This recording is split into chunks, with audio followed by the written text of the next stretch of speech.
The massive space station Nexus Prime floated in the dark void between star systems.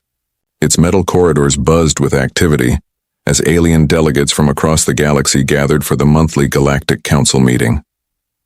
The station was neutral ground, a place where different species could meet without fear of attack.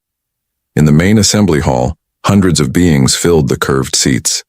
Some breathed oxygen like humans did. Others needed special masks or tanks of different gases. The Zephyrians sat tall and proud, their blue skin gleaming under the bright lights. Their leader, Ambassador Keithtar, wore the golden robes that showed his high rank in their empire. The crystalline beings looked like living diamonds, their bodies catching and reflecting light in rainbow patterns. The hegemony representatives were covered in thick fur and had 6 arms each. Every species was different, but they all shared one thing. They all believed they were better than the humans of Earth. Ambassador Keithtar stood up from his seat. His voice was deep and commanding as he spoke to the assembly. Fellow council members, today we discuss the expansion into the Sol system. The humans have watched the stars for decades now. They have seen our ships. They know we exist. It is time to bring them into our galactic community. Many aliens nodded their heads in agreement. The human solar system was small but rich in resources. Earth had water, metals, and billions of workers who could serve the greater galactic empire. It seemed like an easy target. The humans are primitive, continued Keithtar. They still fight wars with chemical explosives and metal bullets. Their fastest ships barely reach their own moon. They have no energy shields, no plasma weapons, no faster-than-light travel. One of our cruisers could defeat their entire military. Laughter echoed through the hall. The idea of humans resisting advanced alien technology seemed silly to most of the delegates. They had conquered dozens of primitive worlds before. Earth would be no different. But in the back of the assembly, an old figure slowly stood up.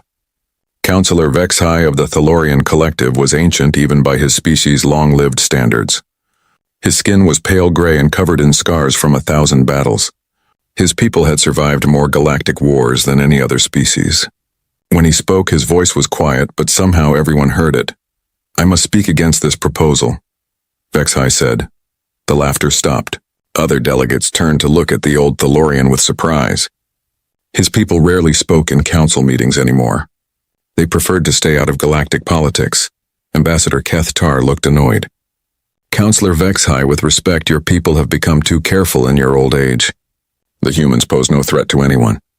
This will be a simple conquest. Vexhai walked slowly to the center of the hall. Each step seemed to take great effort. When he reached the speaking platform, he looked around at all the alien faces watching him.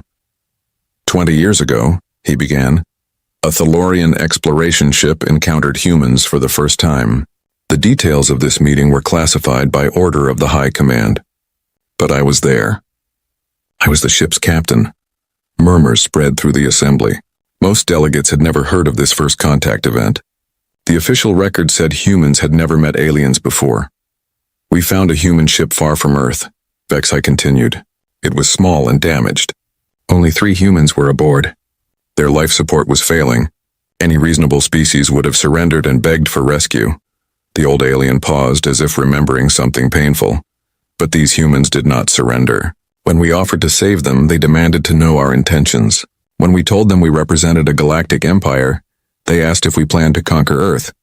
We told them the truth. Earth would eventually join the galactic community, by choice or by force. Vexhai's voice grew darker. The humans looked at each other. Then the leader, a female named Sarah Chen, spoke words I will never forget. She said, "Then we are enemies," just like that. 3 dying humans in a broken ship declared war on an empire of 1 trillion beings. Some delegates laughed nervously. Others stayed silent, sensing there was more to the story. They refused our rescue, Vexhai said. They chose to die in the cold of space rather than help us learn about their world. But before their ship lost power, they did something that still haunts me. They sent a message back to Earth. A warning that aliens existed and that they planned to conquer humanity. Ambassador Keithtar waved his hand dismissively. One incident 20 years ago means nothing. 3 fanatics do not represent an entire species. But Vexhai was not finished. I decided to test this theory. I took a small fleet to Earth to observe these humans more closely. What I saw there changed everything I thought I knew about intelligent life. The assembly hall was now completely quiet. Even the background hum of the station's air recycling system seemed loud. I watched their news broadcasts, HFY said. I studied their history files. I observed their military exercises. And I learned something terrifying about humans. They have been at war with each other for their entire recorded history. Not just small conflicts, but massive wars that killed millions. Wars over resources, over religion, over ideas, over land. That proves they are violent and primitive, Kethtar interrupted. No, HFY replied firmly. It proves something much worse. In all those thousands of years of warfare, humans have developed one skill better than any other species in the galaxy. They have learned how to never give up. The old Thalorian's words hung in the air like a threat. I watched recordings of their ancient battles, he continued. I saw cities under siege for years with people eating rats and tree bark rather than surrender. I saw armies fighting until every soldier was dead. I saw entire populations choose death over slavery. HFY pointed at the assembled delegates. When was the last time any of your species fought to the last being? When did your people ever choose extinction over surrender? Most of you have never even considered such a thing. Some aliens shifted uncomfortably in their seats. It was true that most galactic species preferred negotiation to warfare. When faced with superior force, they usually found ways to compromise. But humans are different, HFY said. I watched their historical records of something they call the Second World War. An entire planet at war for 6 years. Cities bombed to rubble, but the humans kept fighting. Millions dead, but they never stopped. And in the end, the most evil humans were defeated not by negotiation, not by compromise, but by other humans who refused to accept evil in their world. The assembly was getting restless. This was supposed to be a simple discussion about conquering a primitive world. Instead, they were getting a history lesson about human stubbornness. Counselor HFY, said Ambassador Kethtar, your stories are interesting, but they change nothing. Ancient human history means nothing against modern weapons. Our ships can destroy their cities from orbit. Our armies have armor they cannot pierce. Our technology is thousands of years ahead of theirs. HFY turned to face the Zephyrian ambassador directly. That is exactly what every human enemy has thought. The stronger force always believed they would win quickly. But humans do not fight the way we fight. When we lose a battle, we retreat and regroup. When we lose a war, we surrender and accept new terms. The old alien's voice grew cold. When humans lose a battle, they learn from it and fight differently next time. When they lose a war, they go underground and keep fighting. When you kill their soldiers, their civilians become soldiers. When you destroy their cities, they fight from the ruins. When you think you have won, you discover the war has just begun. Enough of this, Kethtar said loudly. I call for a vote. All in favor of bringing the Sol system into the galactic community through military action. Hands and tentacles and other appendages rose throughout the assembly. Species after species voted to attack Earth. The Zephyrians, the Crystalline Confederacy, the hegemony of Thousand Suns, the Aquatic Dominion, and dozens of smaller governments all agreed. Only the Thalorians voted against the proposal. The final count was overwhelming. 417 votes in favor, only 12 against. Ambassador Kethtar smiled with satisfaction. The motion passes. The Sol system will be conquered within one standard galactic year. But HFY was not finished. He stood up one more time, his old voice somehow carrying to every corner of the massive hall. You have made a terrible mistake, he said. You think you are voting to conquer a primitive world, but you are really voting to wake up something that has been sleeping. For 20 years, humans have known we exist. For 20 years, they have been preparing for this day. The old alien looked around the assembly one last time. I have seen the footage from their military bases. I have watched them build new weapons and train new soldiers. I have observed them putting aside their differences and working together for the first time in their history. All because 3 humans chose to die rather than let their world be conquered without warning. HFY began walking slowly back to his seat, but his final words echoed through the hall like a prophecy of doom. You believe you are about to conquer Earth, but Earth is about to conquer you. And when the humans come for you, and they will come for you, remember that an old Thalorian tried to warn you. Do not attack the humans. They will never surrender to you. They will never stop hunting you, and they will never forgive you for what you are about to do. The assembly fell silent as HFY sat down. For a moment, doubt crept into the minds of some delegates. But the moment passed quickly. They were advanced galactic civilizations with weapons beyond human imagination. What could primitive Earth possibly do to them? Ambassador Kethtar called the meeting to an end. As the delegates filed out of the hall, they talked excitedly about dividing up the resources of the Sol system. Some argued about which species would get the most valuable planets. Others planned trading routes through human space. None of them paid attention to Vexai, who sat alone in the empty assembly hall long after everyone else had left. The old Thalorian stared at the star charts displayed on the main screen, showing the location of Earth in the galaxy. He whispered words that no one else heard. "Forgive me, humans. I tried to save them from you, but they would not listen. Now you must save yourselves from them, and may the universe have mercy on us all when you do." Far away in the Sol system, human satellites detected the massive alien fleet already gathering in nearby star systems. The warning that 3 brave humans had died to send was finally proving true. War was coming to Earth. But the aliens had no idea that humans had spent 20 years preparing for this exact moment. They did not know about the underground bunkers, the hidden weapons factories, the secret research programs, or the detailed plans for resistance that every human government had developed. Most importantly, they did not understand the one thing that Vexai had tried to warn them about. Humans were not just another primitive species to be conquered. They were something new in the galaxy, something that had never existed before. They were a species that would rather die than live as slaves, and that made them the most dangerous enemy any galactic empire could ever face. The Zephyrian Third Fleet moved through space like a metal storm. 50 massive warships, each one larger than anything humans had ever built, approached the Sol system with confidence. Admiral Costel stood on the bridge of his flagship, watching Earth grow larger on the main screen. The planet looked so peaceful from space. Blue oceans, white clouds, green and brown continents. It was hard to believe that 9 billion humans lived on that small world. To the Admiral, they seemed like insects in a hive, ready to be scattered by superior force. "Admiral," reported his communications officer, "we are detecting numerous human satellites and space stations. Should we destroy them?" Costel considered the question. The human satellites were primitive compared to Zephyrian technology, but they were clearly watching the alien fleet approach. "Leave them for now. Let the humans see what they face. Fear will make them surrender faster." The bridge crew nodded. This was standard Zephyrian military doctrine. Show overwhelming force, demand surrender, then occupy the planet with minimal resistance. They had done it dozens of times before on other primitive worlds. "Open communication channels to Earth," Costel ordered. "All frequencies, all languages." The communications array powered up and began broadcasting toward Earth.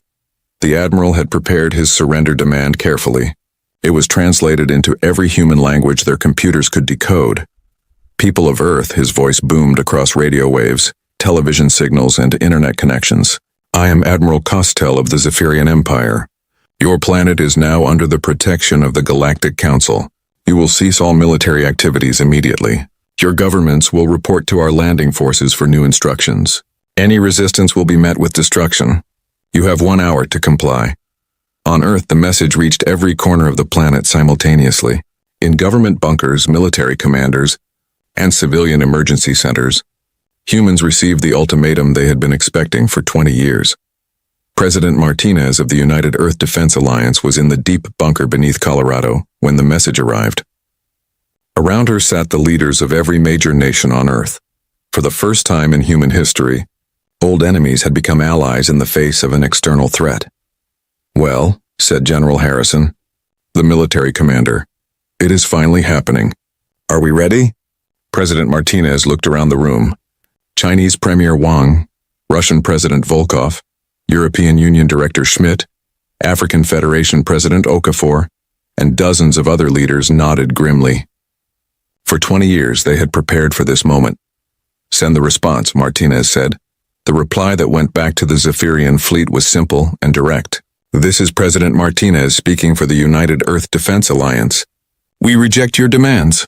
Earth is not for sale, rent, or conquest. If you want our world, you will have to take it from our dead hands." Admiral Costel blinked in confusion when he heard the response. In his long military career, he had never received such a direct rejection. Most species tried to negotiate or ask for better terms. A few begged for mercy, but none had ever simply said no. "Are you certain that message was translated correctly?" he asked his communications officer. "Yes, Admiral.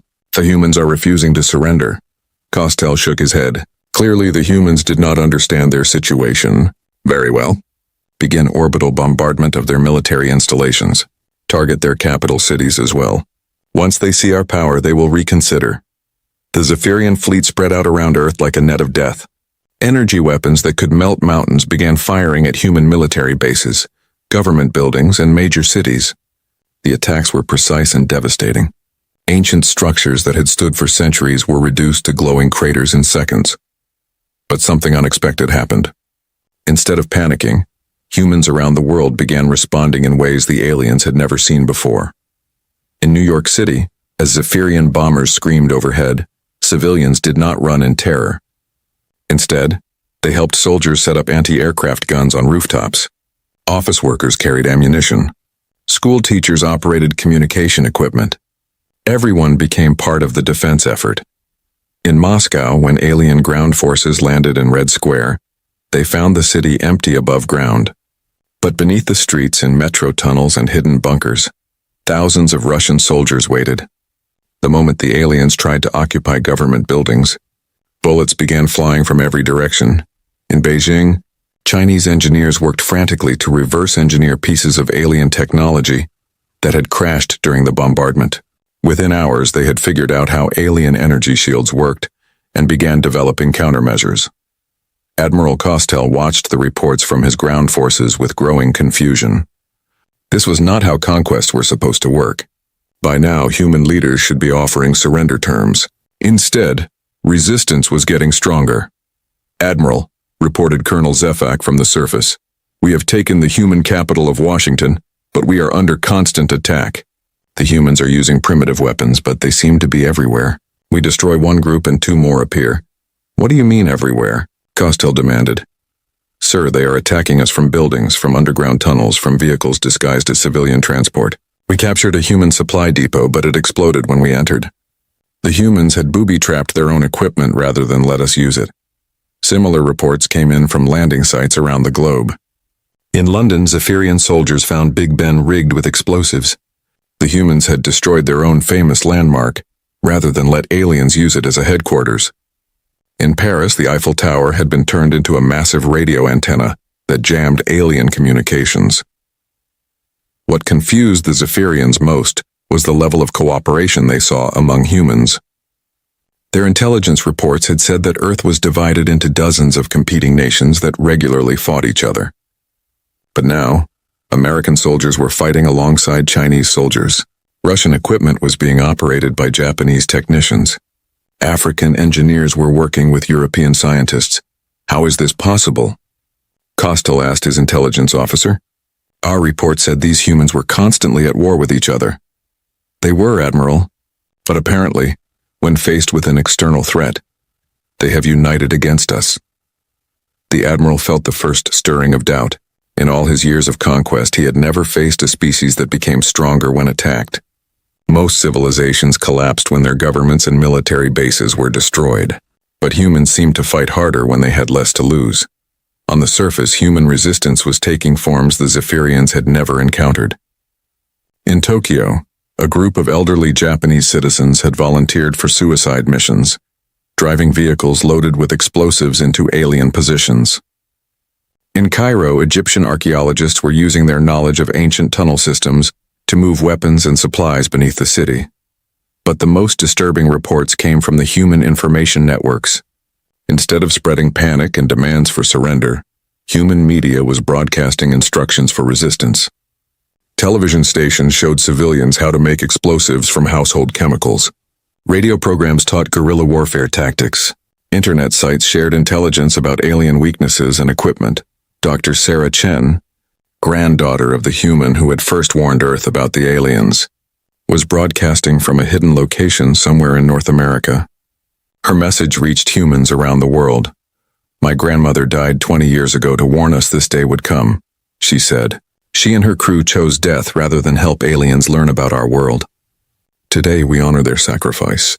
Every human who fights, every human who resists, every human who refuses to surrender, carries on their legacy." The broadcast continued with practical information. "Alien energy weapons are powerful but require direct line of sight. Use mirrors and reflective surfaces to redirect their fire. Their armor is strong but has joints at the knees and elbows. Their communication equipment operates on specific frequencies that can be jammed with modified radio equipment. Admiral Costell ordered his forces to find and destroy the human broadcast stations. But every time they shut down one transmission, 3 more began broadcasting from different locations. The humans had somehow created a communication network that could not be completely destroyed. Worse, the content of human broadcasts was beginning to affect alien morale. Zephyrian soldiers heard humans talking about their families, their homes, their determination to never surrender. Many of the alien troops had joined the military for steady pay and easy conquests. They had never expected to fight an enemy that preferred death to defeat. After 3 days of fighting, Admiral Costell requested a conference with his ground commanders. The holographic meeting included officers from every major landing site on Earth. "Report," the Admiral ordered. Colonel Zefak spoke first. "Sir, we have taken most major human cities, but we do not control them. Human fighters appear and disappear like ghosts. We have lost 30% of our ground vehicles to attacks by humans using primitive weapons." 30%? Costell was shocked. "How is that possible?" "The humans are using their own infrastructure against us, sir. They collapse tunnels when our troops are inside them. They poison their own water supplies rather than let us use them. They destroy bridges and roads to slow our movements, even though it also hurts their own people." Another officer added, "Admiral, the humans are not fighting like any enemy we have faced before. When we attack their military bases, their soldiers retreat and fight from civilian areas. When we attack civilian areas, the civilians become soldiers. There seems to be no distinction between their military and their population." The most disturbing report came from Major Kethenil, who was commanding forces in Europe. "Sir, we captured a human prisoner yesterday. We offered him food, medical treatment, and protection in exchange for information about resistance activities." "And?" the Admiral asked. "He refused, sir. He chose to die rather than help us. But before he died, he said something I cannot understand. He said that every alien we kill makes 10 more humans willing to die fighting us. He said that the harder we fight, the stronger human resistance becomes." Admiral Costell ended the conference feeling more confused than ever. In his military training, he had learned that conquering a planet required destroying the enemy's ability to fight, and their will to fight. But somehow, the Zephyrians were managing to make both of these things stronger. That night, as he stood alone on his ship's observation deck looking down at Earth, the Admiral saw the lights of human cities still burning. Despite days of bombardment, despite occupation by alien forces, despite thousands of casualties, the humans had not given up. For the first time in his career, Admiral Costell began to wonder if he had made a terrible mistake. The conquest of Earth was supposed to take days, not weeks. His casualties were mounting. His supply lines were under constant attack, and human resistance showed no signs of weakening. But orders were orders. The Galactic Council expected Earth to be conquered and pacified. The Admiral's career depended on completing this mission successfully. He could not afford to fail. What Costell did not know was that his problems were just beginning.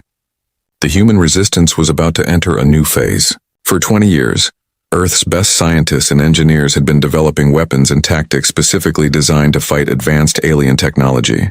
The initial defense had been just the beginning. In hidden factories around the world, humans were building new weapons based on captured alien technology. In secret laboratories, scientists were developing biological agents that could affect alien physiology. In underground command centers, military strategists were planning operations that would take the war beyond Earth itself. The aliens had expected to conquer a primitive world in a matter of days. Instead, they had awakened something that had been preparing for this moment for 20 years.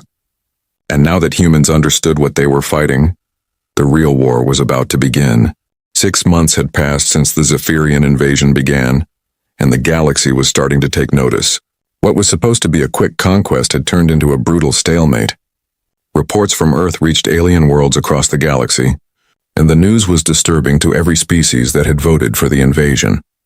On the neutral trading station Kepler's Rest, alien merchants gathered in the central marketplace to exchange goods and gossip. The conversation always turned to the same topic these days: the humans and their impossible resistance. Merchant Captain Veltar of the Aquatic Dominion was explaining the situation to a group of newer traders. "I have a cousin in the Zephyrian Third Fleet," he said. his voice making bubble sounds through his breathing apparatus. He says the humans have learned to use our own weapons against us. They steal our equipment and somehow make it work with their primitive technology. A crystalline trader named Quartz's Heart chimed in with a sound like glass bells. My government receives daily reports from the Zephyrian Empire. They are requesting more soldiers, more ships, more weapons. How many resources does it take to conquer one small planet? The question hung in the air like a bad smell. Everyone knew the answer, but no one wanted to say it out loud. The conquest of Earth was failing, and it was costing the Zephyrian Empire more than anyone had expected. Back on Earth, the war had evolved into something completely different from what Admiral Costel had planned. The humans had stopped trying to defend fixed positions. Instead, they had embraced what they called total resistance. Every human was now considered a combatant, and every piece of Earth was a battlefield. In the ruins of what used to be New York City, a group of human engineers worked in the remains of a subway tunnel. They had discovered that Zephyrian energy shields had a specific frequency that could be disrupted by modified human radio equipment. The aliens' greatest defensive advantage was becoming useless. Dr. James Walker, a former NASA scientist, led the engineering team. The key is understanding how their technology works, he explained to his team. They use quantum field manipulation for their energy shields, but the quantum fields can be destabilized if you know the right frequencies. His assistant, Maria Santos, looked up from her work on a captured alien weapon. Doctor, I think I have figured out how to reverse the power flow on their plasma rifles. If we can modify the energy cells, we can make their own weapons explode when they try to fire them. This was happening all over Earth. In hidden laboratories and secret workshops, humans were not just copying alien technology, they were improving it, modifying it, and turning it against its creators. The same innovative spirit that had taken humans from horse-drawn carts to space travel, in less than 2 centuries was now focused entirely on defeating an alien occupation. Admiral Costel received the daily reports with growing alarm. Human sabotage had destroyed 3 of his supply ships in the past week. Mysterious explosions kept damaging alien equipment, even in areas that were supposed to be secure. Worst of all, his soldiers were starting to show signs of what military doctors called chronic stress syndrome. Admiral, reported his chief medical officer, our troops are experiencing psychological problems we have never seen before. The constant threat of human attacks, the knowledge that any civilian could be an enemy combatant, the fact that we cannot secure any area completely, it is affecting our soldiers' ability to function. Costel understood the problem. Zephyrian military doctrine was based on quick, overwhelming victories. Their soldiers were trained to fight conventional wars against organized armies. They were not prepared for an enemy that never stopped fighting, never surrendered, and never followed any recognizable rules of warfare. The psychological pressure was made worse by human propaganda broadcasts that somehow reached Zephyrian communication networks. The humans had learned to hack alien computer systems and were using them to spread their own messages. One broadcast that particularly disturbed alien forces came from an elderly human woman named Elena Volkov. She spoke calmly to the camera, her words translated into several alien languages. To the soldiers of the Zephyrian Empire, I want you to know something about the planet you are trying to conquer. This is my home. My grandfather fought against invaders in the Second World War.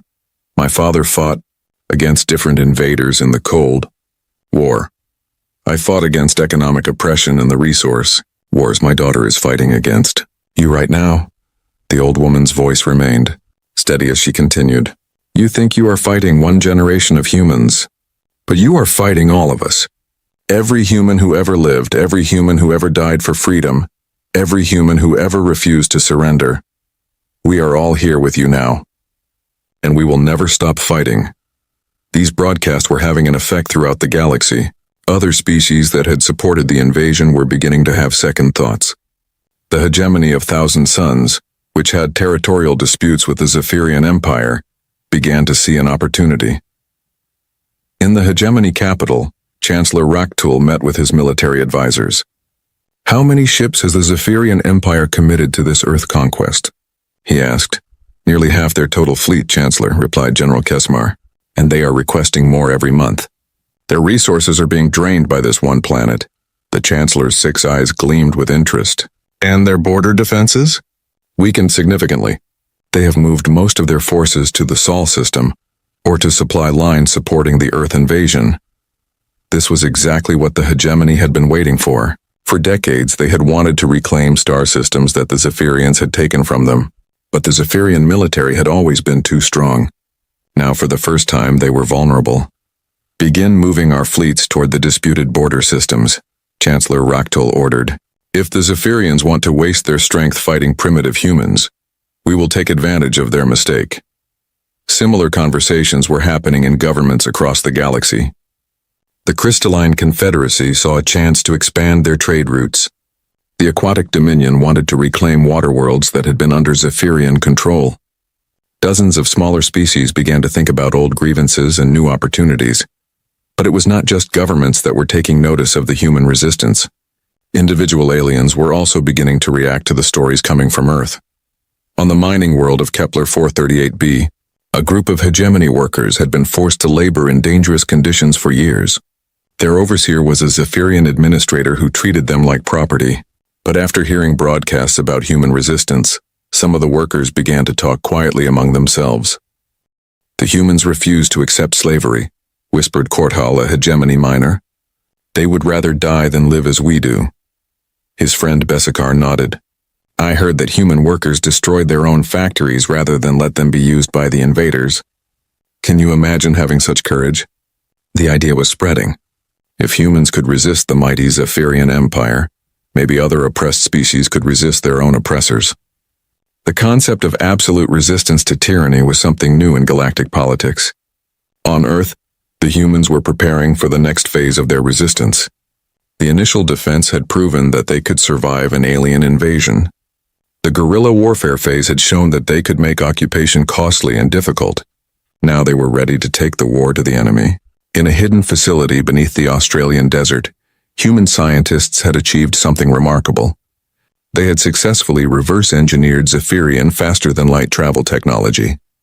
Not only that, but they had improved it. Dr. Chen, who had become one of the leaders of human research efforts, stood before a gathering of military commanders and scientists. We have built our first faster-than-light ship, she announced. It is not large, but it is fast and very difficult to detect. More importantly, we have learned how to track Zephyrian supply convoys. General Harrison, now commanding all Earth resistance forces, studied the technical specifications. How many ships can we build? With current resources, maybe 50 small ships in the next 6 months, Dr. Chen replied. But remember, we do not need to match their fleet ship for ship. We just need to hit their supply lines and make their occupation more expensive than they can afford.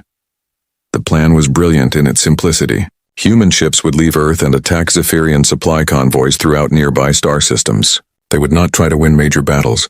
Instead, they would make every supply run dangerous and expensive. But the humans planned to do more than just attack ships. They were going to spread their message throughout the galaxy. In a secret meeting with Earth's top military and political leaders, President Martinez outlined the new strategy. We are not just fighting for Earth anymore, she said. We are fighting for the idea that free beings should never be slaves.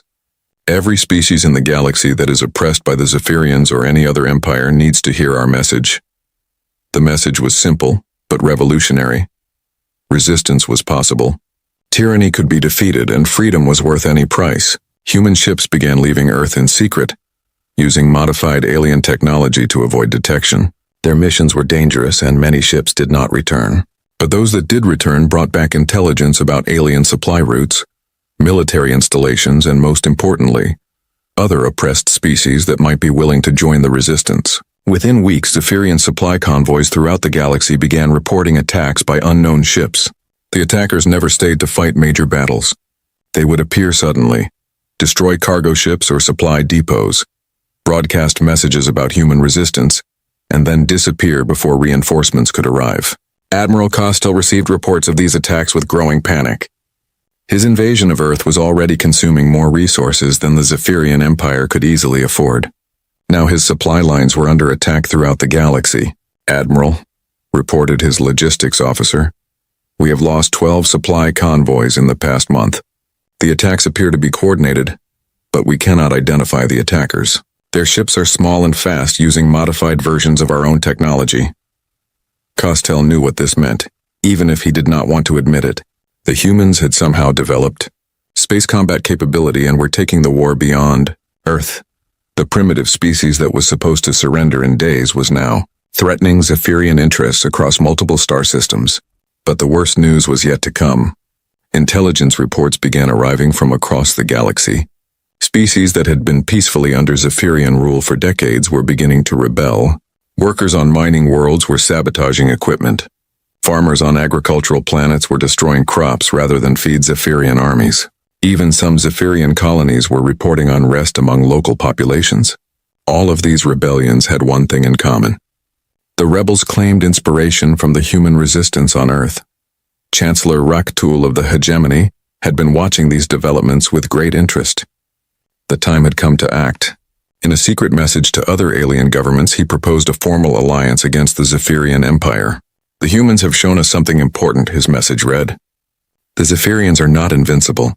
Their empire can be defeated, but only if we work together." The galaxy was beginning to change.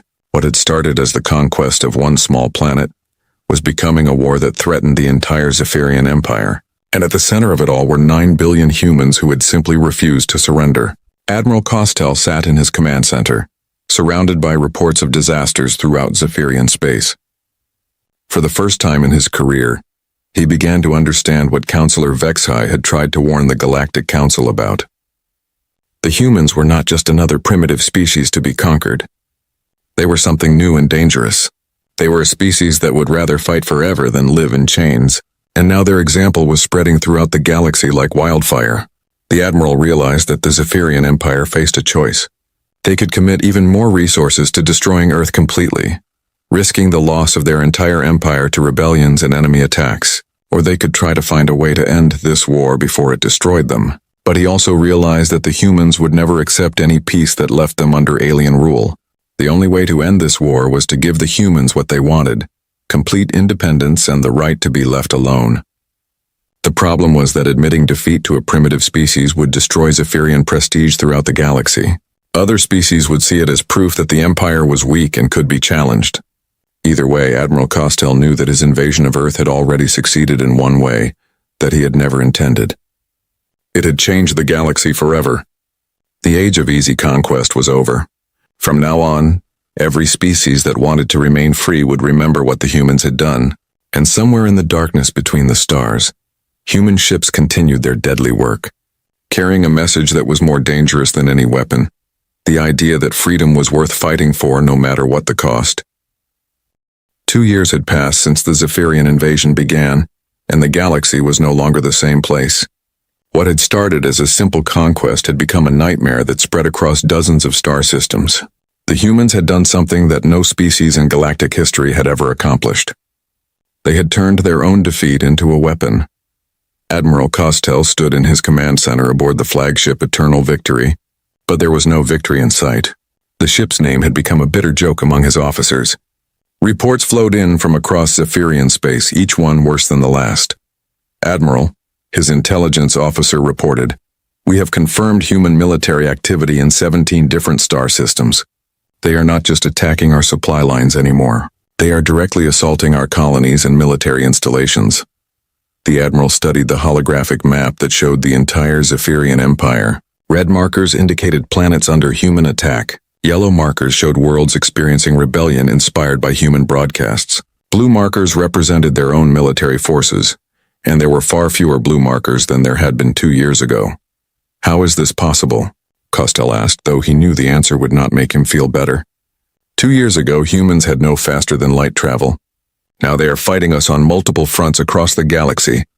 The intelligence officer looked uncomfortable. "Sir, our analysis suggests that human technological development has accelerated beyond anything we have ever seen. They are not just copying our technology. They are improving it and combining it with their own innovations in ways we never considered." This was the truth that the Zephyrian Empire was struggling to accept. Human scientists and engineers were not just smart. They were desperately motivated. Every human researcher knew that their species' survival depended on outthinking an enemy, with thousands of years of technological advantage. That kind of motivation had produced miracles. In a hidden asteroid base in the outer Sol system, Dr. Chen met with the human military leadership to discuss their latest achievements. The base was one of dozens that humans had built using captured alien construction equipment. From the outside, it looked like an ordinary asteroid. Inside, it contained laboratories, factories, and docking bays for the growing human fleet. "Report on our current capabilities," President Martinez requested. She had aged visibly during the 2 years of war, but her determination had only grown stronger. Dr. Chen activated a holographic display. "We now have 87 operational starships ranging from small scout vessels to medium cruisers. Our weapons technology has advanced to the point where our ships can compete with Zephyrian vessels of similar size." General Harrison, who now commanded all human space forces, added his own report. "Our tactics have proven effective across multiple theaters. We avoid large-scale battles where the enemy's numerical advantage matters. Instead, we hit fast and hard, then disappear before they can respond effectively." But Dr. Chen had more to report, and this was the part that would change everything.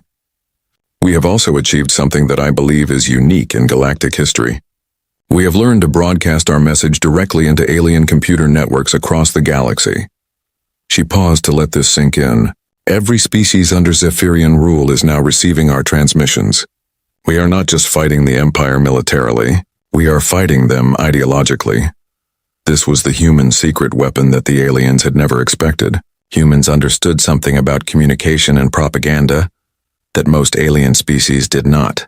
They knew how to make their cause seem noble and their enemies seem evil.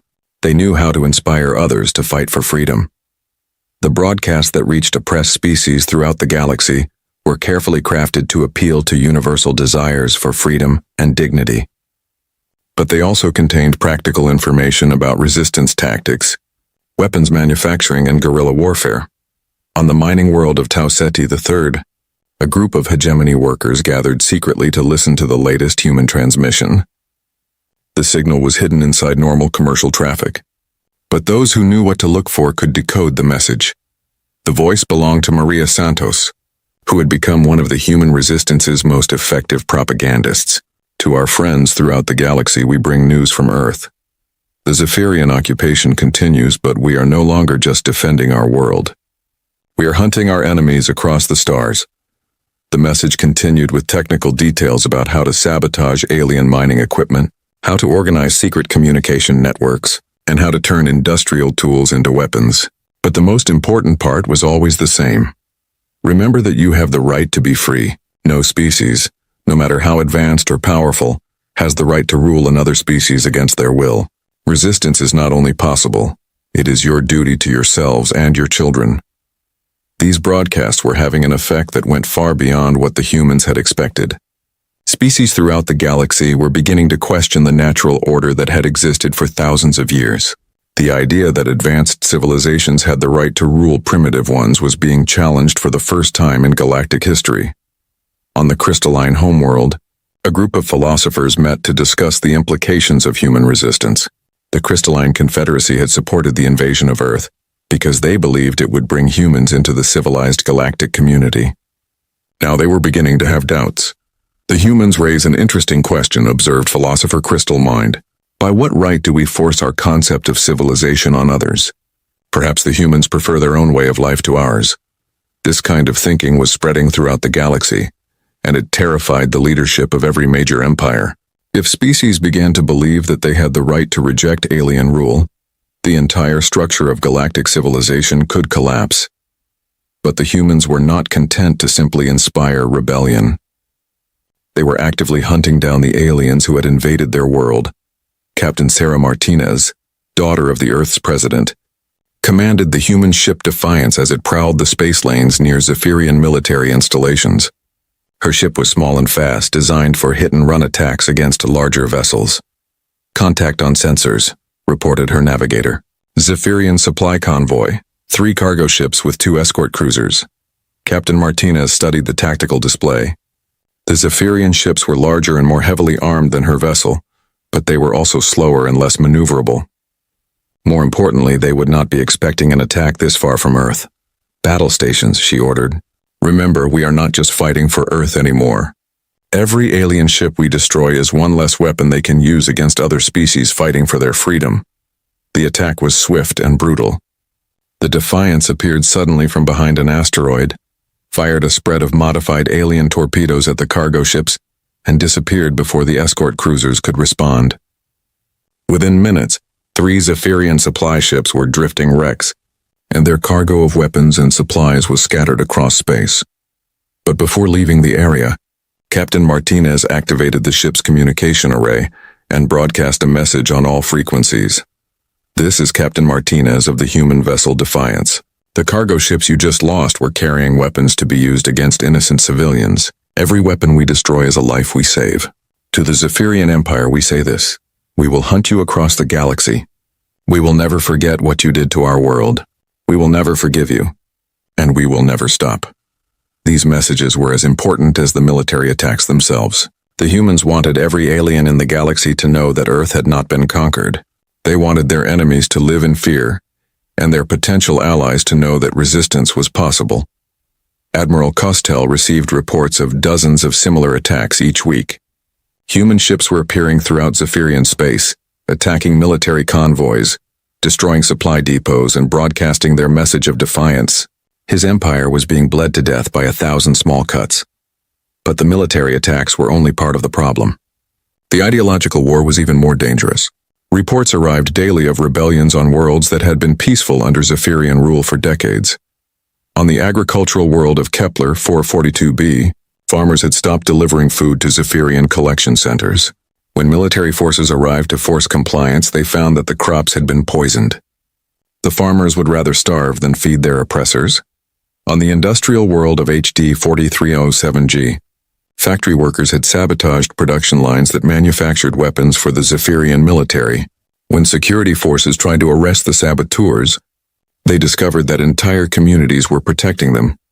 Most disturbing of all, some Zephyrian citizens were beginning to question their own government's actions. Young Zephyrians who had grown up listening to human broadcasts were asking uncomfortable questions about their empire's right to rule other species. The breaking point came when the hegemony of Thousand Suns formally declared war on the Zephyrian Empire. Chancellor Raktul announced that his government could no longer stand by while the Zephyrians committed acts of aggression against innocent species throughout the galaxy. "The invasion of Earth has shown the true nature of the Zephyrian Empire," the Chancellor declared in a galaxy-wide broadcast. "They are not civilized protectors bringing order to primitive worlds. They are conquerors who use force to impose their will on others. The hegemony stands with Earth and all species fighting for their freedom." Within days, the Crystalline Confederacy and the Aquatic Dominion made similar declarations. The galaxy was choosing sides, and the Zephyrian Empire found itself increasingly isolated. Admiral Costel realized that his invasion of Earth had accomplished exactly the opposite of what it was supposed to do. Instead of demonstrating Zephyrian power and discouraging rebellion, it had inspired resistance throughout the galaxy and united former enemies against his empire. In a desperate attempt to salvage the situation, the Admiral requested permission to use the Empire's most powerful weapons against Earth. If they could destroy the human homeworld completely, it might discourage other species from following the human example. But the response from the Zephyrian High Command was not what he expected. Emperor Zethkal himself spoke to the Admiral via secure communication. "Admiral Costel, the Empire faces a choice. We can escalate this conflict and risk losing everything, or we can find a way to end it before it destroys us completely." The Emperor paused, and when he continued, his voice carried the weight of terrible decision. "You will prepare for a strategic withdrawal from the Sol system. We cannot afford to continue this war." The Admiral could not believe what he was hearing. "Your Majesty, if we withdraw from Earth, it will be seen as a defeat. Our enemies will become bolder, our allies will lose confidence, and rebellions will spread throughout the Empire." "Admiral," the Emperor replied coldly, "rebellions are already spreading throughout the Empire. Our enemies are already attacking us on multiple fronts. Our allies are already questioning their loyalty. The humans have already won the most important battle. They have changed how the galaxy thinks about freedom and resistance." The truth was painful but undeniable. The humans had transformed their own invasion into a galactic revolution. Their message of resistance had spread farther and faster than their ships ever could. They had proven that even the most powerful empire could be challenged by determined opponents who refused to surrender. But the humans were not finished. Even as the Zephyrian Empire prepared to withdraw from Earth, human ships continued their hunting missions throughout alien space. They had made a promise to hunt their enemies across the galaxy, and they intended to keep that promise. The galaxy would never be the same. The age of easy conquest was over. From now on, every empire would have to consider the possibility that their victims might choose to fight back. And somewhere in the darkness between the stars, human voices continued to broadcast the most dangerous message in galactic history. Resistance is not futile. Freedom is worth fighting for. And we will never surrender. 5 years after the first Zephyrian ship entered the Sol system, the galaxy was unrecognizable. The great empires that had ruled for thousands of years were crumbling, new alliances were forming, and the word freedom had become the most powerful force in galactic politics. The Zephyrian Empire, once the mightiest civilization in known space, was fragmenting.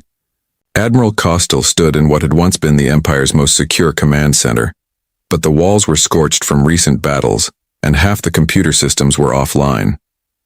Outside, he could hear the sounds of fighting as Zephyrian security forces battled rebels in the streets of their own capital city. "Admiral," reported his last remaining communications officer, "we have lost contact with the Outer Rim territories. The rebellion there appears to be complete." Kostal nodded grimly. The Outer Rim had been home to dozens of species that the Zephyrian Empire had conquered over the centuries. For generations, these species had accepted alien rule as a fact of life. But after hearing human broadcasts about resistance and freedom, they had risen up simultaneously across multiple star systems. The Admiral thought about the warnings that old Counselor Vexhai had given 5 years ago. The ancient Thalorian had tried to tell them that attacking humans would awaken something dangerous. But no one had listened. Now the entire galaxy was paying the price. On Earth, President Martinez stood in the rebuilt White House, looking out at a city that had been destroyed and rebuilt twice during the war. The Zephyrian occupation forces had finally withdrawn 6 months ago, but the human fleet continued to hunt alien military units throughout the galaxy. "Madam President," said General Harrison, "we have received another request for assistance. The Andorian coalition is asking for our help in their rebellion against the hegemony protectorates." Martinez sighed. These requests came in daily now. Species throughout the galaxy wanted human military advisors, human weapons technology, and most importantly, human inspiration for their own independence movements. "What is our current fleet status?" she asked. Dr. Chen, now serving as the Director of Human Space Operations, consulted her tablet. "We have 347 operational starships. Our technology is now equal or superior to anything the major empires possess. But, Madam President, we cannot fight every battle for every oppressed species in the galaxy. This was the problem that humans had not anticipated. Their successful resistance against the Zephyrian Empire had inspired liberation movements everywhere. But many of these movements expected Earth to lead their fights for them. The humans were beginning to understand that freedom was something each species had to win for themselves. President Martinez made a decision that would define humanity's role in the new galactic order. "Send the Andorians our standard response. We will provide technical assistance, training, and moral support, but we will not fight their war for them. Freedom cannot be given as a gift. It must be earned." This had become human policy throughout the galaxy. They would share their knowledge, their technology, and their experience. But each species that wanted freedom would have to prove they were willing to fight for it themselves. The policy was controversial among human military leaders. Many officers wanted to use their technological advantages to free every oppressed species in the galaxy. But the political leadership understood something important. If humans fought everyone's battles for them, they would just become another galactic empire. Meanwhile, in the ruins of the former Galactic Council chambers on Nexus Prime, an emergency session was taking place. The great space station had been damaged in battles between various factions, and only half the original council members were still in power. Counselor Vexhai, now impossibly ancient even by Thalorian standards, sat in his usual place. He was one of the few beings in the galaxy who could say he had predicted the current chaos. But there was no satisfaction in being right about such a terrible prediction. The emergency session had been called to discuss the collapse of galactic civilization. In the 5 years since the invasion of Earth began, 3 major empires had fallen completely. Dozens of smaller governments had been overthrown by their own citizens. Trade routes that had operated for centuries were now battlegrounds between liberation movements and imperial remnants. Ambassador Korthala of the Tentacled Dominion spoke first. The situation is completely out of control. The humans have destroyed the stability that took us thousands of years to build. But Vexhai slowly stood up, his ancient voice still carrying to every corner of the damaged chamber. The humans did not destroy galactic stability. They revealed that it was never real stability at all. It was oppression disguised as order. The old Thalorian walked to the center of the chamber, just as he had 5 years ago when he tried to warn them about attacking Earth. For thousands of years, we told ourselves that conquest and empire were natural parts of galactic civilization. We believed that advanced species had the right to rule primitive ones. We called it bringing order to chaos. He gestured at the empty seats where representatives of fallen empires once sat. But the humans showed us what we really were. We were bullies who had never been challenged by anyone willing to fight back. The moment we encountered a species that refused to accept domination, our entire system collapsed. The remaining council members listened in uncomfortable silence. Many of them were beginning to understand that the old galactic order was never coming back. The age of empires was ending, and no one knew what would replace it. On the former Zephyrian homeworld, Emperor Zethkol sat in his private chambers, reading reports from across what remained of his empire. Most of the outer territories were now independent. Many of the core worlds were in rebellion. His mighty military had been reduced to a fraction of its former strength. Messenger brought him the latest communication from Earth. President Martinez had sent a personal message to all former galactic leaders, offering what she called reconciliation and reconstruction. To the leaders of the former empires, the message read, "Humanity does not seek revenge for the invasion of our world. We understand that you acted according to the beliefs and customs of your time, but that time is over. The galaxy has changed, and we must all change with it." The message continued with an offer that the Emperor found both generous and humiliating. Earth is prepared to share our technological advances with all species, including our former enemies. We are willing to provide assistance in rebuilding your civilizations, according to new principles of freedom and self-determination. Emperor Zethkol realized that the humans were offering him something unprecedented in galactic history, the chance for a defeated enemy to rebuild with dignity. But the price was accepting that the old ways of conquest and empire were wrong. It was a difficult choice for someone who had been raised to believe in Zephyrian superiority. But looking at the reports of rebellions and civil wars throughout his former empire, the Emperor began to understand that the humans were offering the only path to peace. In a secret meeting with his remaining advisors, the Emperor made a decision that would have been unthinkable 5 years earlier. "Prepare a formal surrender to Earth," he ordered. But not just a military surrender, a surrender of the entire imperial system. "We will ask the humans to help us rebuild our civilization according to their principles." The advisors were shocked. Some protested that it would be better to fight to the end than to accept such humiliation. But the Emperor had learned something from observing human behavior during the war. "The humans do not fight for conquest or revenge," he explained. "They fight for ideas, and their ideas are stronger than our weapons. If we want to survive as a species, we must embrace those ideas ourselves." This decision by the former Zephyrian Emperor became the template for ending the galactic civil wars. One by one, the surviving imperial governments began negotiating with human mediators. The process was slow and difficult, but gradually, a new kind of galactic civilization began to emerge. Dr. Chen, now serving as Earth's chief science advisor for galactic reconstruction, stood before a gathering of alien scientists and engineers. The meeting was taking place on a neutral space station that had been built specifically for interspecies cooperation. "The key to preventing future wars," she explained, "is making sure that every species has the technology and resources needed for independence. We are not going to create a human empire to replace the old alien empires. Instead, we are going to help every species become strong enough to defend their own freedom." This was the revolutionary concept that humans brought to galactic politics. Instead of one species ruling others, each species would rule itself. Instead of empires controlling resources and trade, independent worlds would cooperate as equals. The plan was ambitious and difficult. Many species had been under alien rule for so long that they had forgotten how to govern themselves. Others were suspicious of human motives, believing that Earth must want something in return for their assistance. But slowly, the new system began to work. Former imperial worlds learned to manage their own affairs. Trade networks reformed along lines of mutual benefit rather than imperial tribute. Most importantly, the idea of conquest began to seem as outdated as slavery or cannibalism. 10 years after the first Zephyrian ship entered the Sol system, Councillor Vexai attended what would be the last meeting of the old Galactic Council. The ancient Thalorian was now so old that he needed mechanical assistance to stand, but he insisted on delivering one final speech. "I have lived through the rise and fall of 7 galactic empires," he said, his voice barely above a whisper but somehow carrying to every corner of the chamber.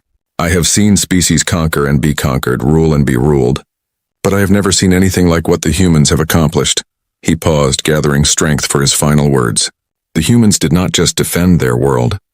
They defended an idea that was almost forgotten in our galaxy, the idea that intelligent beings have the right to be free. They reminded us that freedom is not a gift that advanced species give to primitive ones. It is a birthright that belongs to every thinking creature in the universe. The old Thalorian looked around the chamber one last time. The age of empires is over. The age of freedom has begun, and we have the humans to thank for showing us the way. As Vexai finished speaking, representatives from across the galaxy rose to their feet in recognition. Many of them were from species that had gained their independence because of human inspiration and assistance. Others were from former imperial species that had learned to live without ruling others. The final vote of the old Galactic Council was unanimous. The imperial system was formally abolished. In its place, a new organization would be created, the Galactic Federation of Free Worlds. On Earth, President Martinez watched the vote on a live broadcast. Around her sat the human leaders who had guided their species through the most difficult period in their history. They had survived an alien invasion, liberated dozens of oppressed species, and fundamentally changed the nature of galactic civilization. "What do you think our grandchildren will make of all this?" asked General Harrison. Martinez smiled as she thought about the question. "I think they will grow up in a galaxy where no one has to live in fear of conquest, where every species has the right to determine their own destiny, where the word empire is something they read about in history books." She paused, watching as alien delegates celebrated the end of the imperial age. "Most importantly, I think they will understand that freedom is not just a human value. It is a universal value, and it is worth fighting for no matter what the cost." But perhaps the most important change was one that could not be measured in votes or treaties or technological advances. The humans had taught the galaxy something that had been forgotten for thousands of years. That ordinary beings, when faced with oppression, had the power to say no. That simple word, no, had toppled empires, liberated billions of beings, and changed the course of galactic history. And somewhere in the vast darkness between the stars, the human message continued to echo. We will never surrender. We will never stop fighting for freedom, and we will never forget that every intelligent being in the universe has the right to be free. The galaxy had learned the price of awakening the humans, but in the end that price had purchased something more valuable than any empire, a future where freedom was possible for everyone. Tom Walker yawned as he guided the mining vessel through the asteroid belt. Another day, another load of rock to scan for precious metals. Life as a deep space miner paid well enough, but the excitement had worn off years ago. Coffee. Anna Miller appeared at his side, holding out a steaming cup. "Thanks." Tom took the cup, his eyes never leaving the view screen. "Anything worth stopping for?" Anna checked her scanner. "Not yet. Just the usual iron and nickel. Nothing valuable enough to." She stopped mid-sentence, frowning at her display. "What is it?" Tom asked, suddenly alert. "I'm picking up something strange." Anna adjusted the scanner settings. "It's big, about 200 meters long. Metal composition, but the readings don't match anything in our database." Tom's heartbeat quickened. "A ship. Maybe." Anna looked up, eyes wide. but it's not broadcasting any identification signal. Tom changed course, steering toward the mysterious object. As they drew closer, both miners fell silent. Floating in the void between two large asteroids was a vessel unlike anything they had ever seen. It was sleek and dark, with a surface that seemed to absorb light rather than reflect it. The hull had no visible seams, as if it had been poured as a single piece. No markings, no windows, no external equipment. Just a smooth, unbroken surface that curved into an elegant, almost organic shape. "Is that man-made?" Tom whispered. Anna shook her head slowly. "I don't think it's man-anything." First contact. Tom's voice was barely audible. "Maybe." Anna checked her instruments again. "No life signs that I can detect." Tom activated the ship's communication system. "Unknown vessel. This is mining ship Aurora. Do you copy?" Silence answered him. "We should call this in," Anna said. "This is way above our pay grade." Tom nodded and opened a channel to Earth Defense Force headquarters. Within minutes, they received orders to maintain position and wait for an EDF vessel to arrive. 6 hours later, the EDF cruiser Sentinel dropped out of faster-than-light travel nearby. Captain James Reed wasted no time in hailing the miners. "Aurora, this is Captain Reed of the EDF Sentinel. We're taking over from here. Good work finding this, whatever it is." Tom's voice came back over the comm. "Captain, this thing is like nothing I've ever seen. It's just been sitting there. No movement, no signals." "We'll handle it from here," Reed assured him. "Stand by for retrieval of your sensor data." After downloading all information from the mining vessel, Reed ordered the Aurora to maintain a safe distance while his team investigated. "Dr. Jones, what do you make of it?" Reed asked his science officer. Dr. Linda Jones studied the scans with fascination. "It's definitely artificial, but the material composition is impossible. The alloy doesn't match anything in our database, and there are energy readings from inside, but I can't identify the source." "Life signs?" Reed asked. "None that our sensors can detect," Jones replied, "but something is generating power in there." Reed made his decision. "Prepare a boarding team. Full environmental suits and weapons ready, but set to non-lethal. Let's not start an interstellar incident if we can help it." An hour later, Reed led his team through the airlock and onto the mysterious vessel. Their helmet lights cut through the darkness, revealing smooth, curved corridors that seemed to flow from one section to another without joints or wells. "It's like being inside a living organism," whispered Lieutenant Park as he ran a gloved hand along the wall. "Focus, people," Reed ordered. "Jones, which way to the energy source?" Dr. Jones consulted her scanner. "Straight ahead. About 50 meters, then. This can't be right." She frowned at her device and tapped it. "What's wrong?" Reed asked. "The internal layout doesn't match the exterior dimensions. It's like the space inside is folding in on itself somehow." As they moved deeper into the ship, Reed noticed something strange. There were no control panels, no screens, no obvious technology of any kind. Just smooth, flowing corridors that occasionally widened into empty chambers. "Where's the bridge?" "The engine room." Lieutenant Park voiced what they were all thinking. "How does anyone control this thing?" "Maybe they don't need controls like we do," Jones suggested. "Maybe the ship responds to something else. Thoughts, perhaps, or some form of direct neural interface." They continued forward until they reached a large circular chamber at what seemed to be the center of the ship. In the middle floated a crystalline structure about the size of a basketball, glowing with a soft blue light. "That's our energy source," Jones said, moving closer. "It's putting out more power than a nuclear reactor, but I don't understand how." Anna Miller, who had been invited along as one of the discoverers, stepped forward in awe. "It's beautiful," she whispered. Before anyone could stop her, Anna reached out, her gloved hand moving toward the crystal. "Miller, don't." Reed began, but it was too late. As her fingers touched the crystal's surface, a pulse of energy surged through the chamber. The lights in their suits flickered, and their comms crackled with static.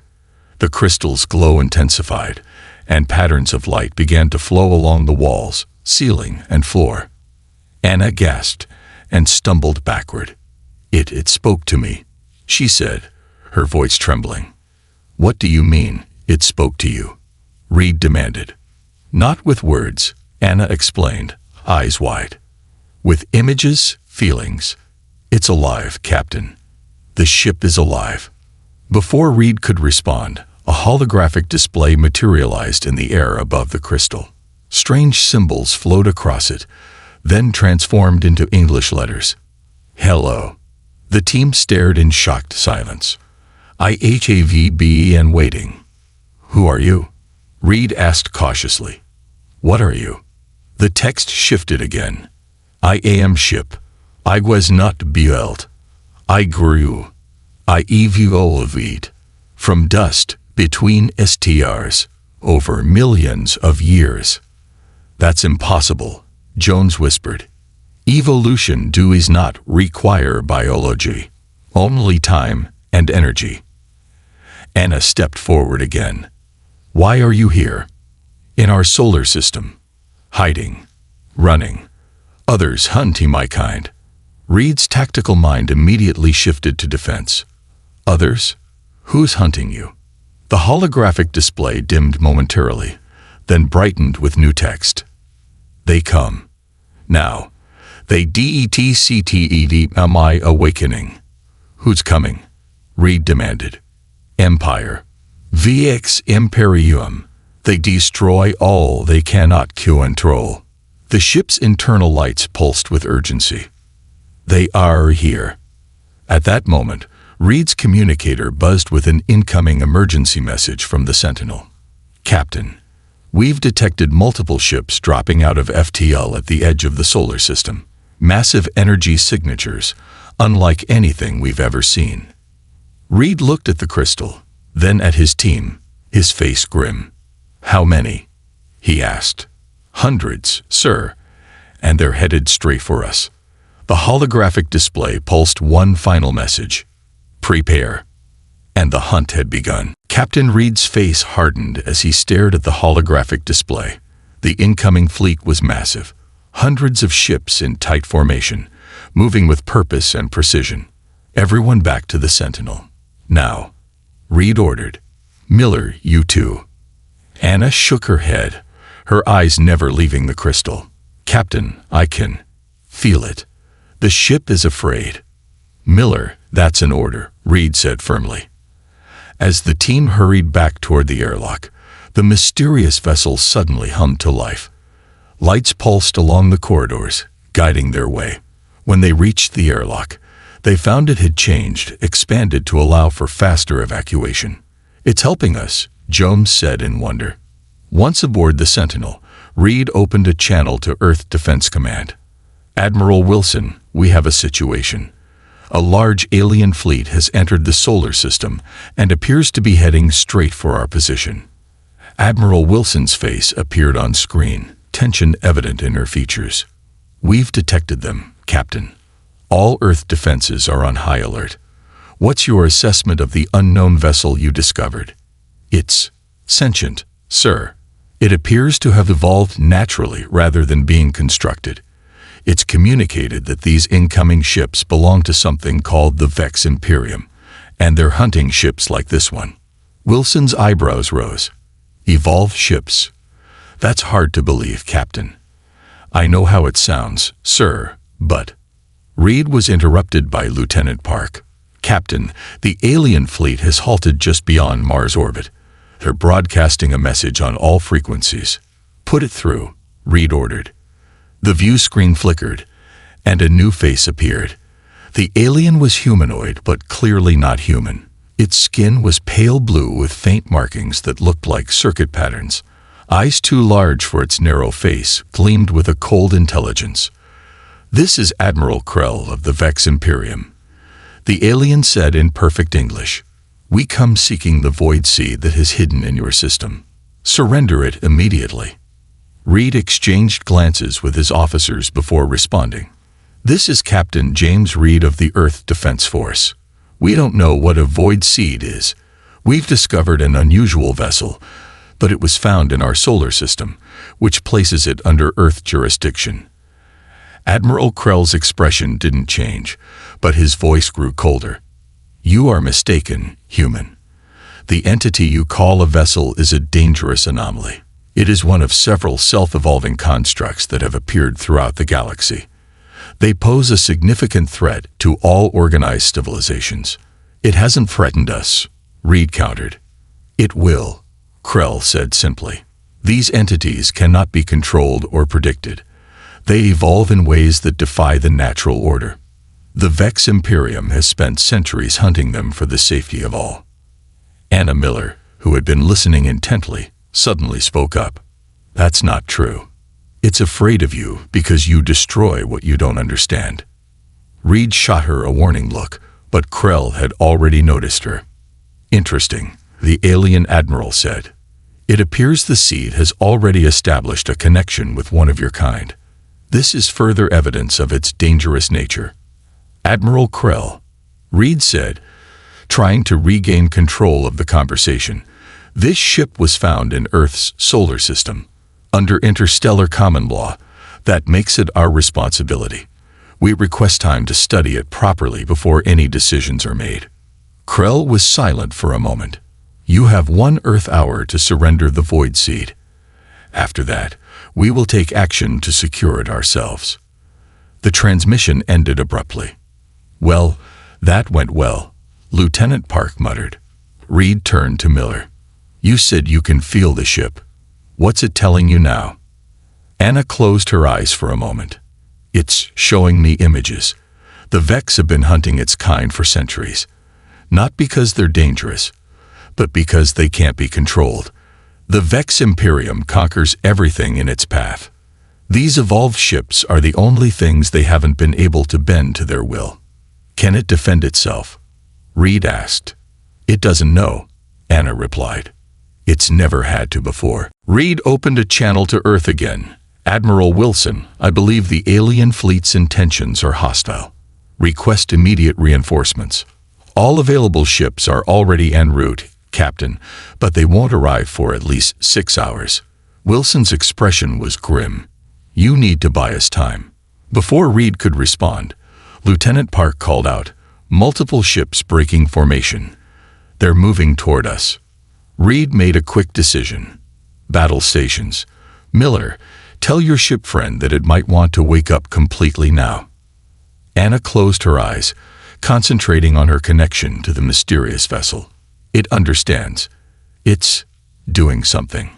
Outside, the sleek black ship began to change. Its surface rippled like water, and sections of the hull reconfigured themselves. It moved away from the Sentinel, positioning itself between the Earth ship and the approaching Vex vessels. The lead Vex ship fired a brilliant beam of energy. It struck the evolved ship directly, but instead of damaging it, the beam seemed to be absorbed into its surface. "Incredible," Jones whispered, watching the readings on her console. "It's not just absorbing the energy, it's using it." The evolved ship began to glow with a soft blue light, the same color as the crystal at its core. Then, without warning, it released a pulse of energy that spread outward like a ripple in a pond. When the pulse reached the Vex ships, they simply stopped. Their weapons powered down, and they drifted, seemingly lifeless. "What just happened?" Reed asked, stunned. "It disabled them somehow," Jones replied, checking her readings. "Not destroyed. Just turned them off." Admiral Krell's face appeared on the view screen again, his calm demeanor now replaced with barely controlled rage. "This is your final warning. The seed has revealed its true nature. It cannot be reasoned with or controlled. It defended itself against your attack," Reed pointed out. "It didn't destroy your ships when it could have." "You understand nothing," Krell hissed. "This is merely the beginning of its evolution. Once fully awakened, it will consume your world as it has others." Anna stepped forward. "That's a lie. It's showing me the truth. The Vex are the destroyers. They've conquered hundreds of worlds, enslaved countless species. Krell's eyes narrowed. You have made your choice then. The transmission cut off. Moments later, the main Vex fleet began to move. Not just a few ships this time, but hundreds, all heading directly toward Earth. They're bypassing us completely, Park reported, heading straight for the planet. Reed watched in horror as the massive alien armada accelerated toward his homeworld. Earth's orbital defenses were substantial, but nothing that could stand against a force of this size. Miller, he said quietly, ask your friend if it has any more tricks up its sleeve. Anna looked at him, her eyes wide with a mix of fear and determination. It says it does, but it needs me with it. She gestured toward the mysterious ship floating outside. On board. Reed hesitated only a moment before nodding. Go, and for God's sake hurry. As Anna prepared to transfer back to the evolved ship, the first wave of Vex vessels reached Earth's outer defense perimeter. Bright flashes lit up space as the battle began. The fate of Earth now rested in the hands of a mining technician and a ship that no one built. Anna floated through the airlock of the evolved ship, her heart pounding. The moment she stepped inside, the walls pulsed with soft blue light, as if welcoming her back. I'm here, she whispered. What do you need me to do? No words appeared this time. Instead, the corridor in front of her morphed, opening into a path that led straight to the central chamber where the crystal floated. As Anna approached it, the crystal glowed more intensely. Earth is under attack, she said. Can you help us? The crystal pulsed once, and suddenly Anna felt a tingling sensation spreading from her fingertips up her arms. The sensation wasn't painful. It felt like gentle electricity flowing through her body. What are you doing? She asked, her voice shaking slightly. Images flashed through her mind. Stars being born, dust gathering over millions of years, slowly forming into complex structures. She saw other ships like this one, drifting through the emptiness of space, feeding on radiation and dark matter, growing and learning. You want me to understand you, Anna realized. The crystal brightened in confirmation. More images came. The Vex ships hunting down the evolved vessels, capturing some, destroying others. She felt the ship's fear, its loneliness, and its hope when it found Earth's solar system, a place to hide, to rest. Then, without warning, Anna felt herself moving toward the crystal. Not physically. Her body remained in place, but her consciousness seemed to be drawn into the glowing object. For a brief moment, she panicked, but then a sense of calm washed over her. She wasn't being absorbed. She was being connected.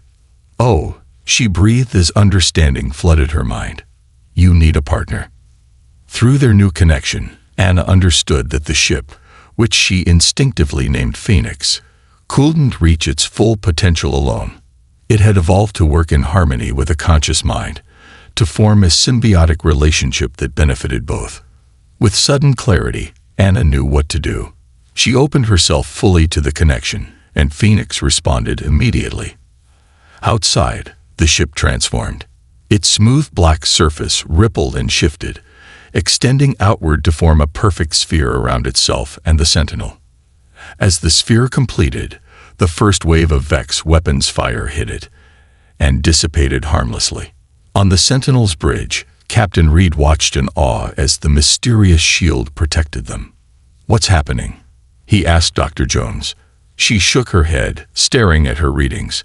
It's creating some kind of energy field that's absorbing all incoming attacks.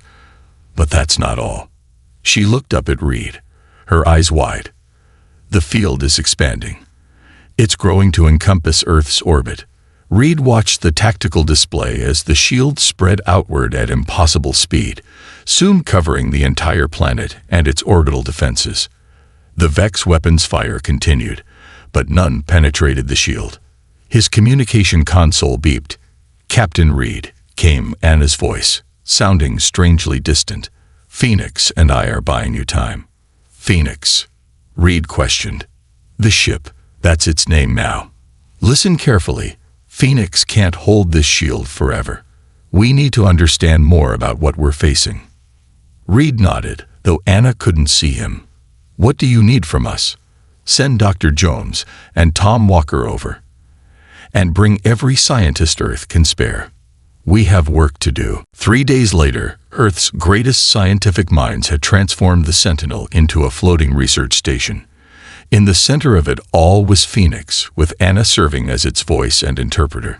Dr. Robert Green, Earth's leading xenobiologist, stared at the holographic display showing Phoenix's internal structure. "It's nothing like our technology," he said. "It doesn't use weapons as we understand them.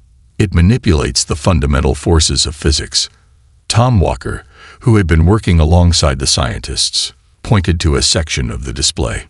"Look here. The ship's outer layer isn't just armor. It's like a sensory organ. It can feel changes in gravity, radiation, even quantum fluctuations." Dr. Jones nodded excitedly. "And it adapts. See how its molecular structure has changed since the Vex attack.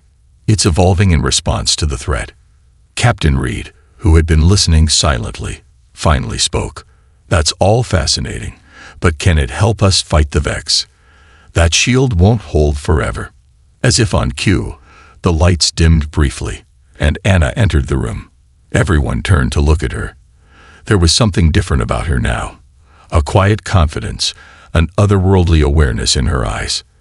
"The shield is holding," she said, "but Phoenix is right. We need to do more than defend. The Vex are sending more ships. Hundreds more. What does Phoenix suggest?" Reed asked. Anna smiled slightly. "Phoenix doesn't want to fight.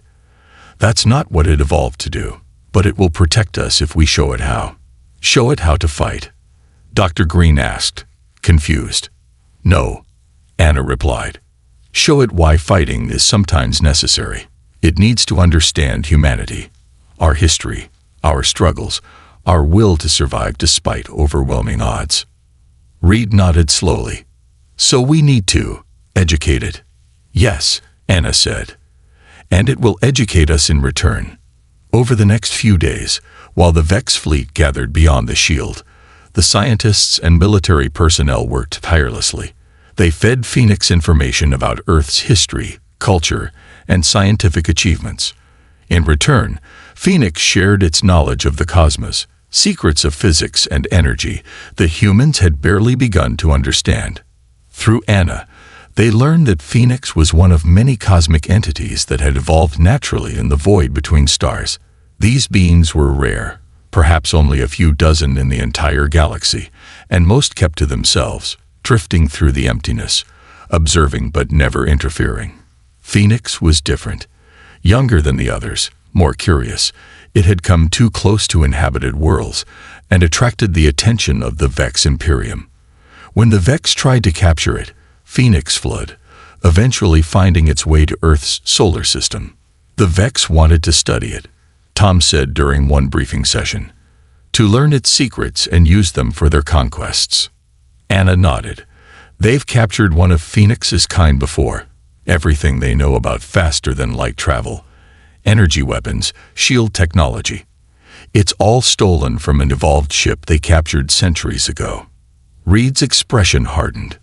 So they're not just conquerors. They're thieves too. Yes, Anna confirmed. And they're afraid of Phoenix because they can't control it like they did the other. That ship was damaged, weakened. Phoenix is at full strength. And now, she paused, looking around at the humans gathered before her. Now it has us. Dr. Green leaned forward. What happens next, Anna? The Vex aren't going to wait forever. Anna's eyes seemed to glow momentarily with the same blue light as Phoenix's crystal. We stop running. We face them. Reed studied her carefully. How? Even with this shield, we're still outgunned. Not anymore, Anna said with quiet confidence. Phoenix has been learning, adapting. It's ready to show the Vex something they've never seen before. What's that? Tom asked. Anna's smile was both beautiful and terrible. What happens when an evolved ship chooses to fight back? The warning came at dawn. Earth's long-range sensors detected a massive surge of energy as hundreds of new Vex ships dropped out of faster-than-light travel, joining the fleet already gathered beyond Phoenix's shield. Captain Reed stared at the tactical display, his face grim. They've tripled their numbers. Admiral Wilson's voice came through the comm system. Captain, our intelligence suggests they're preparing for a coordinated attack. All Earth defenses are on high alert. But honestly, she paused. If that shield fails, we don't stand a chance. Reed nodded. Understood, Admiral. We're working on a plan. He ended the transmission and turned to where Anna stood nearby, her eyes closed as she communicated silently with Phoenix. Well? Reed asked. Anna opened her eyes. Phoenix says the Vex have brought specialized weapons, the kind they used to capture the other evolved ship centuries ago. They're designed to disrupt Phoenix's molecular structure. Can Phoenix withstand them? Anna hesitated. It doesn't know. This shield is already using most of its energy. Tom Walker, who had been monitoring the Vex fleet's movements, spoke up. They're forming attack groups. Looks like they plan to hit the shield at multiple points simultaneously. Dr. Jones looked up from her console. If they break through, they'll head straight for Earth's population centers. Standard conquest tactics. Reed took a deep breath. Then we need to take the fight to them. Anna, can Phoenix do more than just defend? Before Anna could answer, the entire ship shuddered. Outside, brilliant beams of purple energy struck Phoenix's shield at 12 different points. They're testing our defenses, Tom said. Another barrage hit, stronger this time. The lights flickered, and several consoles sparked. Anna gasped, clutching her chest. Phoenix is in pain, she whispered. Reed made a quick decision. We need to move. Now, can Phoenix still fly? Anna nodded, her face pale. Yes, but... Then let's get out of orbit. Draw them away from Earth. Anna closed her eyes again, communing with the ship. After a moment, she nodded.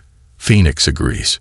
The shield surrounding Earth began to shrink, pulling back to cover just Phoenix and the Sentinel, which remained docked to the evolved vessel.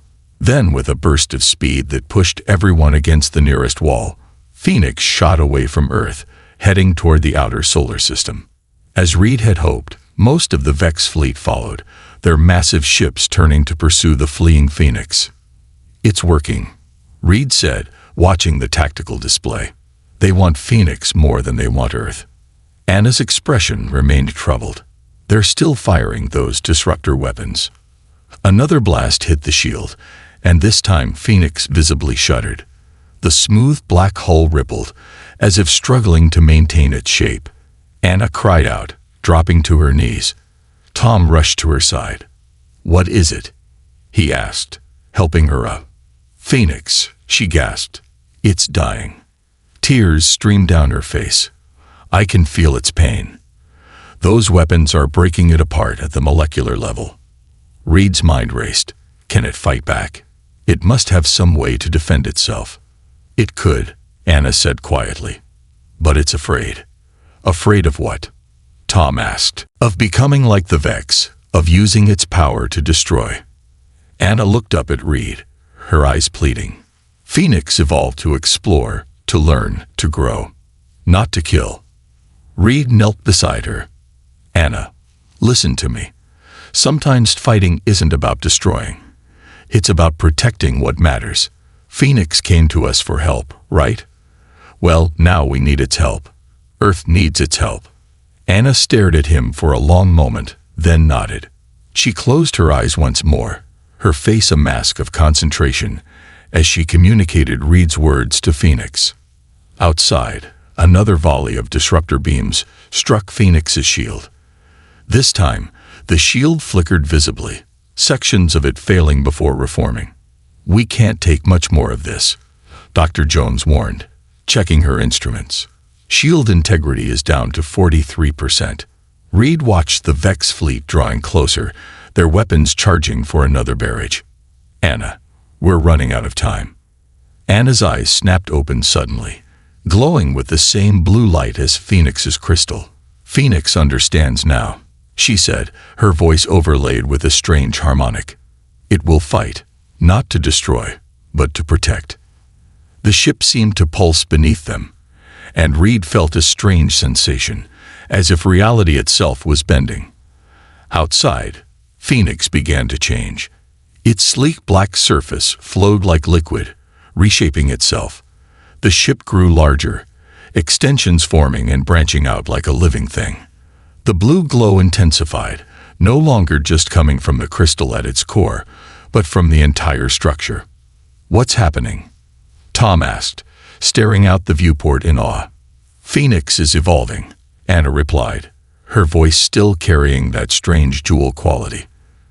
"Drawing energy from nearby stars, reconfiguring itself, becoming what it needs to be."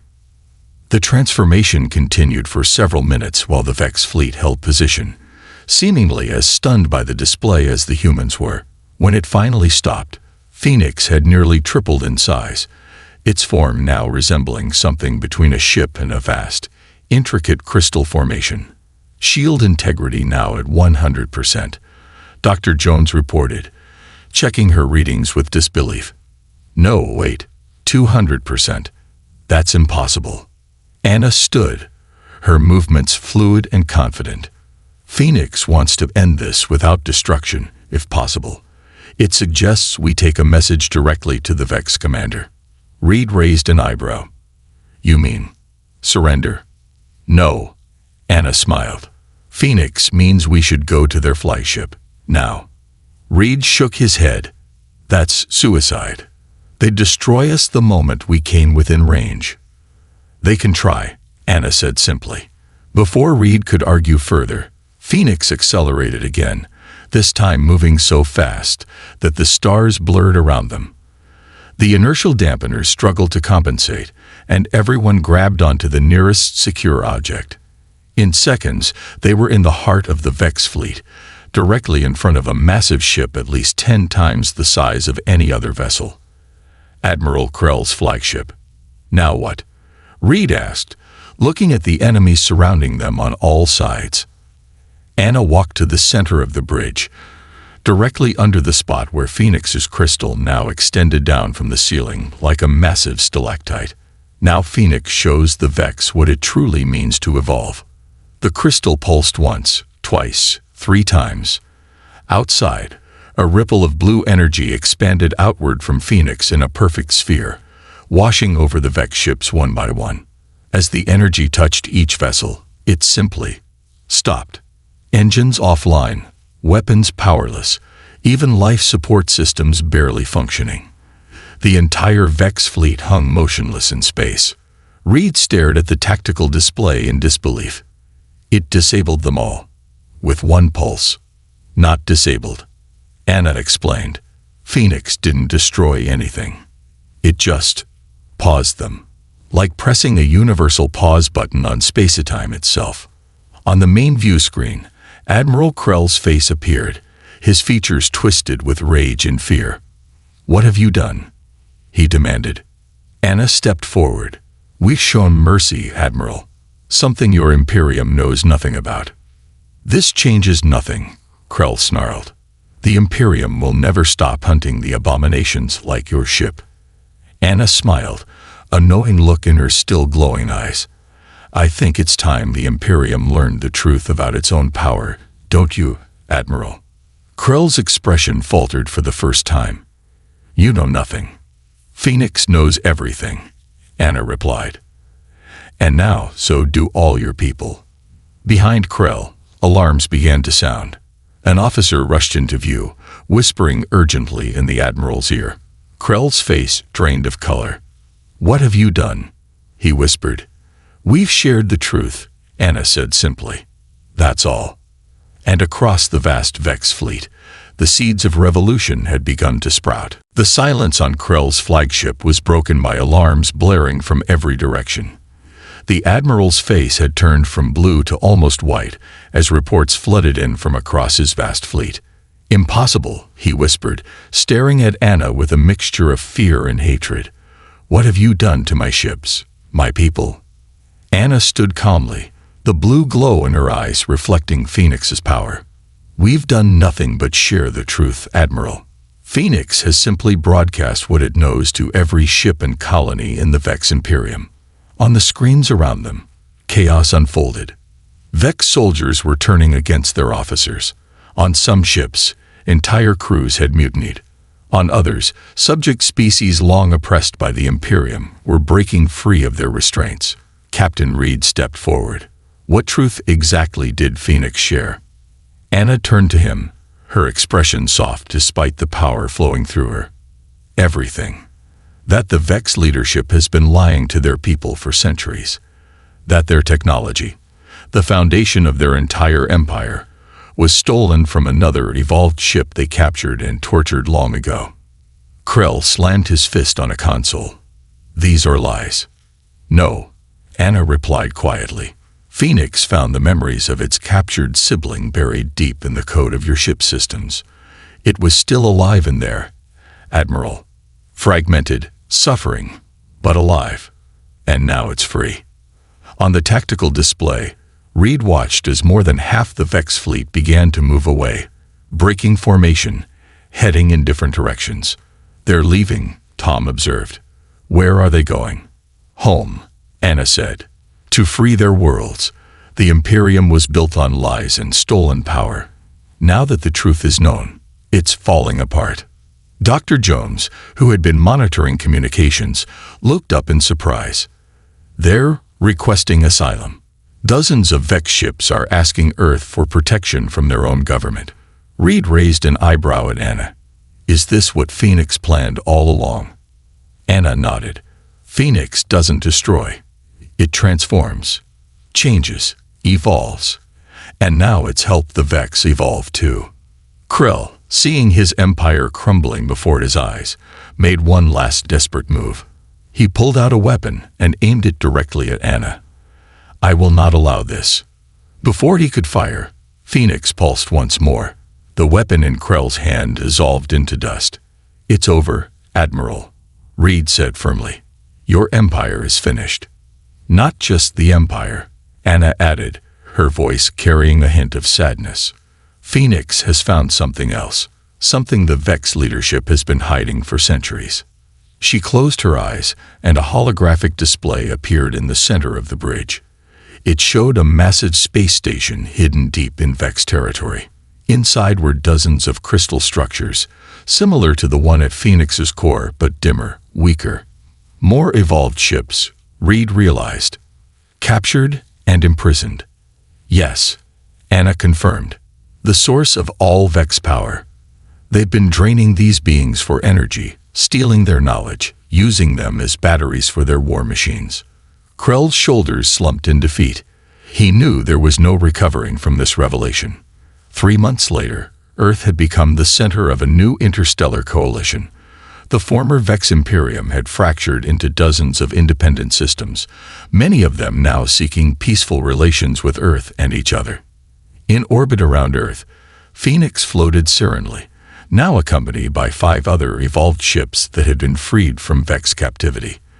They formed a protective ring around the planet, their crystal cores glowing with renewed energy.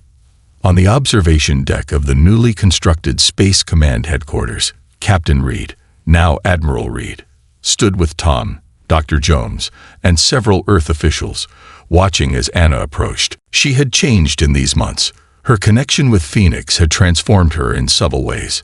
She moved with grace and purpose, and her eyes still carried hints of that ethereal blue glow. "The Coalition representatives are ready for the meeting," she informed them. "The former Vex colonies are eager to establish trade agreements." Reed nodded. "And the freed ships? How are they adapting?" "Healing," Anna replied. "Slowly. They were prisoners for centuries, their consciousness fragmented and abused. But they're recovering, learning to trust again." Tom, who had been studying the evolved ships intensely, asked the question that had been on everyone's mind. "Will more come, now that they know Earth is a safe place for them?" Anna smiled. "Yes, Phoenix has been calling to others, those that have hidden themselves in the darkest corners of the galaxy. And," She paused, her expression brightening. It brought something else with it when it came here, something no one noticed until now. "What's that?" Dr. Jones asked. "Seeds," Anna replied. "Dormant particles of evolved matter, waiting for the right minds to connect with." Reed's eyes widened. "You mean there could be more ships like Phoenix?" "Not exactly like Phoenix," Anna clarified. "Each evolved ship is unique, shaped by its experiences and its partner. Phoenix chose me. The others will choose their own partners, minds that resonate with them." "And then what?" Tom asked. Anna looked out at the stars. "Then we explore. The galaxy is vast, and there's so much to learn." The evolved ships never wanted to be weapons. They sought understanding, partnership with species that would use their abilities wisely. Dr. Jones, ever the scientist, couldn't contain her excitement. The knowledge they could share, physics, energy manipulation, space-time engineering, it would transform our civilization. It already has, Reed pointed out, gesturing to the view screen showing ships from a dozen formerly Vex-controlled worlds docking at Earth's new spaceport. 3 months ago, we were alone in the galaxy. Now we're at the center of a new interstellar community. Anna nodded. Phoenix says this is just the beginning. The Vex used fear and force to build their empire, and it fell apart at the first challenge. What we're building is based on truth and cooperation. It will last. Tom looked thoughtful. "You know, when we first found Phoenix, I never imagined it would end like this. A ship no one built, bringing down an entire empire." "Not bringing down," Anna corrected gently. "Transforming. That's what Phoenix does, what all the evolved ships do. They don't destroy. They change things for the better." Outside, Phoenix pulsed with blue light, as if in agreement. The other evolved ships responded in kind, their lights forming a beautiful, synchronized pattern against the backdrop of stars. Reed smiled. "So what's next for you and Phoenix?" Anna's eyes gleamed. "We've been talking about that. There are more evolved ships out there, still hiding, still afraid. And there are more seeds to find, more partners to connect with." She looked at each of them in turn. "Phoenix is asking if you'd like to come with us." Reed exchanged glances with Tom and Dr. Jones. The answer was written on all their faces. "When do we leave?" he asked. Anna smiled. "As soon as you're ready." And so, as the former Vex Imperium continued its peaceful transformation, Phoenix and its human crew prepared for their next journey. The ship that no one built had not only annihilated an empire, it had helped create something better in its place. As Phoenix departed Earth orbit, its crystal core pulsing with energy and purpose, Anna felt the ship's joy resonating through their connection. This was just the beginning of a journey that would span the stars and change the galaxy forever. No one had built this ship, but together with humanity, it had built a future no one could have imagined.